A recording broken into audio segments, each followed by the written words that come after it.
Cool. It was really neat. That's nice. Well, because it brings a lot of people in to Tupelo for. Quite a few. I've seen it on Facebook and everything, and I would like to try to come down next year, to it. But so, how many people did you expect that was here this year? Oh wow! I haven't seen the official count from our tourist bureau. But I would just estimate. I mean, at one time we probably had 60 people in here in this store. Wow. So I would estimate there's probably 200, 300 people down here. Yeah. All the hotels around here were full. And what was really fun, there's a lady in Memphis that does reenactments, and so she reenacts Gladys and Elvis coming in here, Really? buying their guitar. And so she's full period 1940s dressed out, and her son plays Elvis with the bib overalls on. Oh, how And, sweet! Yeah, and it's really neat. So people, we did it on the hour for like about 3 hours, and I mean, we'd just be jammed with people in here watching that. So. It would be just breathtaking, even if they aren't the original people. Just see that, And I tell you, another thing to me is encouraging, and I've had some of the tour operators tell me the same thing. We're seeing more young people come. A lot of people thought, well, and people in my generation, which I was a teenager back in the '60s, that it finally would die out with him. But we're seeing a younger generation come through, and they appreciate his musical ability and the talent that he had, and they realize that this was a once in a lifetime unique talent. It really is. And you look at all the superstars today. Many of them contribute. Elvis said, I was a fan of Elvis's. He's the one that really, I felt like, encouraged me to do that. And I don't care who it is. It could be, anywhere in the world. Exactly.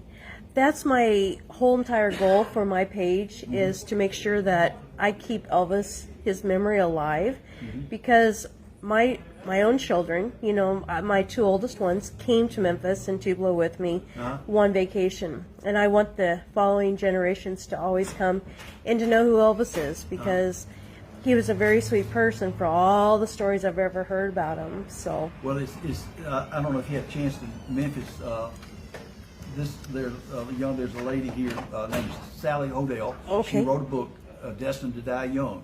Okay. And Sally's been a long time Elvis fan. She was down here for the Elvis Festival doing signings for us.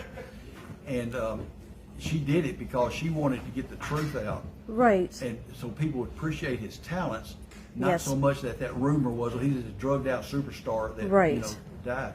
And what's interesting, the other day, Sally sent me a thing. She was interviewed by the equivalent of Today's Show in Australia. Oh, wow. And this book is getting international reviews. It's called Destined to Die Young. Okay. And she did a 4-year study of why Elvis died and why Gladys, his mother, and her 3 brothers all died young of the same thing. Okay. And it was all genetic. Because Elvis's grandparents, Gladys's mom and dad, were first cousins. Okay, right. And they passed a defective gene down, and that's what caused Elvis. Had all the problems. And he had she said that when they did the autopsy, out of 9 functioning body systems, 7 were severely diseased, and out of the 7, 5 he inherited from birth. Really? So his problem started the day he was born. I have read up on a lot of things that, he had trouble balancing. Yeah. And he fell and hit his head once when he was married to Priscilla. And it was on the back of the bathtub in California, I think. And I've heard of other stories about that. And that's something a lot of people don't understand. A lot of my friends, they just think, oh, he died of drugs. Yeah. And some of them make fun of me. And so I'm like, no, there's a lot more issues that were actually going on. But back in 1977 versus now, you can't. Oh, and we have a lot more tests that we can do now. Well, they said, I heard an interview with somebody, and they said, well, this was because back in the Army. He started when he was in the Army. They all took dextrogen and all this other stuff. Well, back then, that to the public, that was just about as bad as drinking coffee. Exactly. They didn't realize the long-term effect. Exactly. So he wasn't doing anything that anybody else wasn't doing. Exactly. And, but he was famous, and that's the reason why they're picking on him. Yeah. But everything he took, they didn't know how medicine reacted with each other, and they treat him for lung problems. And then it would flare up his heart problems, and they Right. treat that, and that flare up his kidney problem. It was just, Right. it's, this lady Sally told me when she was down here, she said the best way to describe him, he was perfect on the outside, but on the inside he was like dominoes. And Yes. his last 4 years, his immune system was shot, his adrenal glands were shot, he was having kidney problems. It was just horrible. It is. Yeah, his body was just shutting down on him. I've heard of things like that too. You know, I've read up on what was all wrong. But thank heavens, like today, we have all the medicine, and you know, we're a lot better. I just wish back then they would have known all this. You know, but I think like with the bodyguards and everybody else, you know, they just don't. They were just doing, you know, what they needed to do. Yeah. So. And you know, back then they didn't have any CT scans. They didn't Right. have the technology that we've got now. So there's a lot of things going on. And but it was, you know, it's a very interesting story when you sit down and look at it and try to understand what was going on. And he was what I've understand from people that actually knew him down here. He was a very humble person. Yeah. Very giving. He loved his mother and father. That Yeah. was his only goal, was to support them. Exactly. That was it. He didn't try to become a superstar. He just wanted to Yeah. to earn enough money to support his mom and daddy. He was very loyal to them.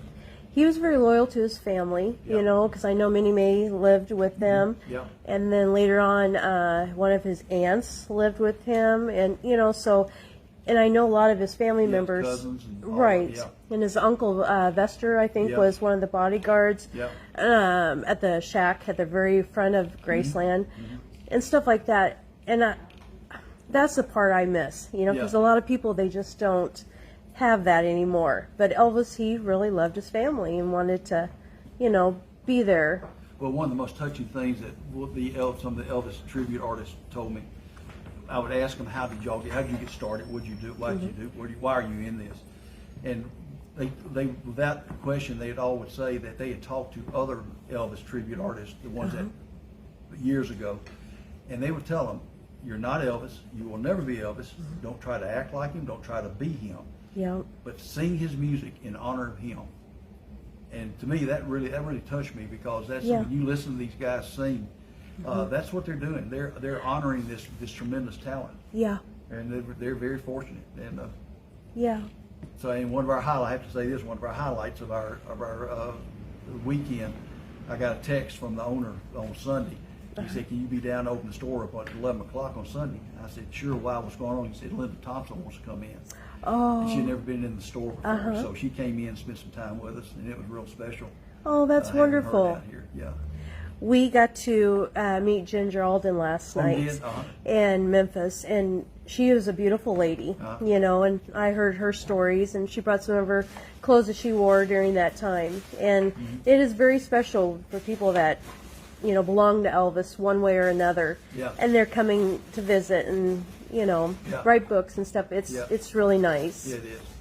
Well, thank you so very much. Well, thank y'all for coming in. Thank you, Glad- and I glad hope to have we can come in again maybe next year. Absolutely. We'll y'all can plan to come down in June, because that festival, you really get down to the, you know, you're right there in the middle of all of them. So yeah, Right. it's fun. It really Well, I appreciate this very much, sir. Thank you. And I hope that you find us on Facebook sure and look you up. YouTube. So is. I sure will. thank you very much. Well, thank y'all. Bye-bye.